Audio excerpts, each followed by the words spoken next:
उम्मीदवार बदलने की खबर पुरानी हो चुकी है, लेकिन अब बीजेपी के नए उम्मीदवार नीरज कुमार सिन्हा के बायोडाटा को लेकर नया विवाद शुरू हो गया है। आखिर क्या है पूरा मामला? क्या सच में बायोडाटा में ऐसी गलती हुई है जिससे विपक्ष को बीजेपी पर हमला करने का मौका दे दिया, या फिर यह सिर्फ चुनावी राजनीति का एक नया दांव है? नमस्कार, मैं रुद्रा सौरभ सिंह और आप देख रहे हैं बिहार की राजनीति की सबसे सटीक और तथ्य आधारित खबरें।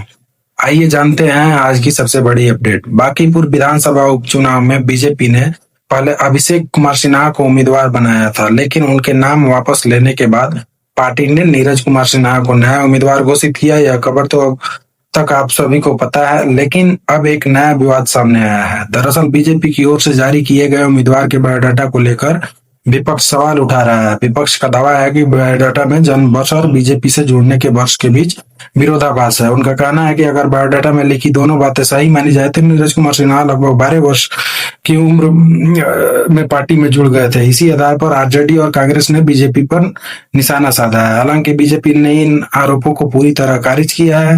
पार्टी का कहना है कि विपक्ष जानबूझकर भ्रम फैलाने की कोशिश कर रहा है। बीजेपी नेताओं के अनुसार चुनाव आयोग के सामने जमा किए गए आधिकारिक दस्तावेज ही मान्य होते हैं और उन्हीं के आधार पर उम्मीदवार की वैधता तय होती है। इसलिए किसी भी बायोडाटा की कथित त्रुटि के आधार पर निष्कर्ष निकालना सही नहीं होगा। अब सबसे बड़ा सवाल यही है कि क्या यह केवल टाइपिंग तैयार करने में हुई एक साधारण गलती है, या फिर विपक्ष इसे चुनावी मुद्दा बनाकर राजनीतिक बढ़त हासिल करना चाहता है।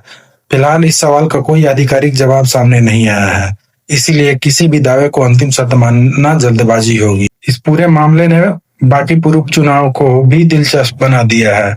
पहले उम्मीदवार बदलने की चर्चा थी, अब बायोडाटा विवाद ने राजनीतिक बहस को नया मोड़ दे दिया है। आने वाले दिनों में अगर चुनाव आयोग के दस्तावेज या उम्मीदवार की ओर से कोई आधिकारिक स्पष्टीकरण आता है तो तस्वीर और साफ हो सकती है। फिलहाल राजनीति में आरोप प्रत्यारोप का दौर जारी है और दोनों पक्ष अपनी अपनी बात मजबूती से रख रहे हैं। अब आपकी क्या राय है? क्या यह सिर्फ एक दस्तावेजी गलती है या फिर चुनाव में बड़ा मुद्दा बन सकता है? अपनी राय कमेंट में जरूर लिखिए।